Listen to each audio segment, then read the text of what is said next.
Kabajamuuf jaalatamuu maatii YouTube channel furtuu akkam jirtu. Nagaan kabajaaf jaalalaa bakka jirtan hundumaa sanaa go'ichaa. Har'a aappii baay'ee bareedaa tokko isinii fidee dhufe. Innis bilbila keenya screenshot yeroo goonu waan screenshot gochuu barbaanne gubbaa gadi xaragnee osoo hin taane keessu aappii tokko gadi kilik gochuudhaan akka itti fayyadamnu isinitti agarsiisa. Aappichi gaafa bantan fuula kanaa qaba. Okay jettuuni iddoo okay jettanii gara keessaa seentaniin booda fuula kana fida. Fuulota kanarra warreen jiran hunduma isaanii tokkoon isaaniitiin akkanaan guutaa jiru kanatti ilaaltanii sirreeffattu jechuudha. Bakka raayitii ta'e kana raayitii gootu jechuudha tokkoon isaa. Aappichi setting isaa kanatti isinii fida jechuudha gaafa bantanii okay jettaniin booda. Isin tokkoon isaa irratti kilik gootanii sirreessitu jechuudha. Fakkeenyaaf bakka green jiru kana hunduma isaa akkasumas quality suura keessanii saayisii akkamitiin akka inni kaasu tokkoon isaa akkanaan raayitii itti godhe kanatti itti raayitii godhattu jechuudha. Sirreeffattu fakkeenyaaf ammam akka ga'u ammam akka guddatu yookiin immoo akka inni lookii ta'u yookiin akka inni olii gad deemu tokkoon isaa dubbistanii irratti raayitii godhattu jechuudha kan barbaaddan kan isin itti tole jechuudha. Quality'n isaa akkam akka ta'uu qabu akkamitti akka inni screenshot isin godhu sakandii meeqa akka turu edda kilik gootaniin booda akkam hanga turu overlay icon jedha very small irraan kaayanii baay'een xiqqeessee isin achi tuttanii yoo barbaadan larji yoo barbaadan immoo medium irra kaa'uu dandeessu jechuudha waan barbaadanii akka isin tolutti jechuudha akka isin tolutti. Kunillee akka kanaa jechuudha tokkoon isaa waan inni qabu hundumaa tokkoon isaa kanatti sirreeffattu.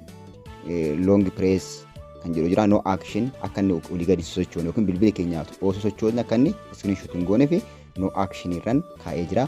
Isin yoon bilbila koo sochoosa akka inni record godhu jettanii sarara godhachuu dandeessu.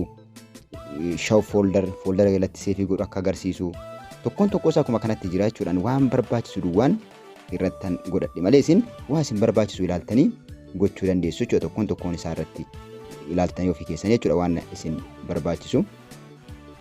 No display hunda isaa kanatti kaawwattu jechuudha. Saayisii isaa hundumaa saayisii fakkeenyaaf saayisii kanarraan kaawwadhee inni saayisii hedduu qaba. Saayisii kana keessaa kan barbaadan irraa kaawwachuu dandeessu. Kan jalqabaa irraa keessan gaarii ta'a jechuudha. Screenshotiin keessan bifa kirii ta'een screenshot ta'a jechuudha. Tokkoon isaa kana. Bakka kanatti sirreeffattaniin booda bakka start capture kanarratti kilik gootanii jalqabsiistu jechuudha. Jalqabsiistu kana dhuftanii okay jettuuni yoo dhaabuu barbaadan bakka kana dhuftanii dhaabdu jechuudha. Yoo barbaadan yeroo itti fayyadamtan duwwaa bakka start sana dhuftanii kilik yoo gootan fuula kana isinii fida okay jettuun okay gara gadii jiru kana okay jettuuni halluu isiniin jedha salphumatti halluu jettuuni jechuudha. Halluu gaafa halluu jettaniini jalqabsiistu gara settingii keessanii isin seensisee aappii kana bani jedha hin bantu jechuudha. Notificationis akka kanatti banaa gootu.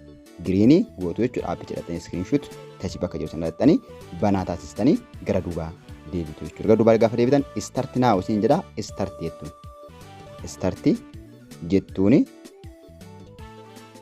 jalqabee jira jechuudha. Amma aappichi gara fuula gubbaatti ol nuuf ba'ee jira jechuudha. Fuula bilbila keenya irratti kun akkuma argitan gara olii kanarra kan jiru kun aappichi isa kanaadha jechuudha.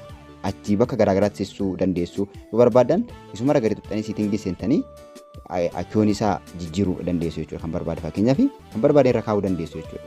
Filannoo qaba jechuudha. Akka kanatti kan barbaade irra kaa'uu dandeessu isin. Fakkeenyaaf kan kanarra kaa'itan gara duubaa deebi'a jechuudha. Irratti kilik gootanii close jettuun. Close innaa jettanii kunoo jijjiiree jira jechuudha. Akka kanatti bifa xiqqoo kanatti jijjiiree jira jechuudha. Sanarra kilik goonan salphumatti screenshot godha jechuudha. Gaafa irra kilik quba kuyyaan godhu aappii kana argachuudhaaf Play Store bilbila keessanii seentu. Play Store bilbila keessanii seentanii bakka sarchiitti screenshot touch jettanii barreessitu. Kun akkuma argitan isa kanaadha jechuudha. Lamaffaarra jiru kanaadha. Kun fuula kana ani install waan godhadhee fi isin garuu install gootanii bilbila keessan keessatti buufattanii yeroo isin barbaachisu salphaatti itti gargaaramuu dandeessu. Itti fayyadamaa isin jedha. Yeroo gaarii like subscribe gochuu hin dagatinaa. Akkasumas obboloota keessan biroof share godhaan isin jedha. Nagaan naa tura. Yeroo gaarii viidiyoo biraatiin wal agarra. Nagaatti.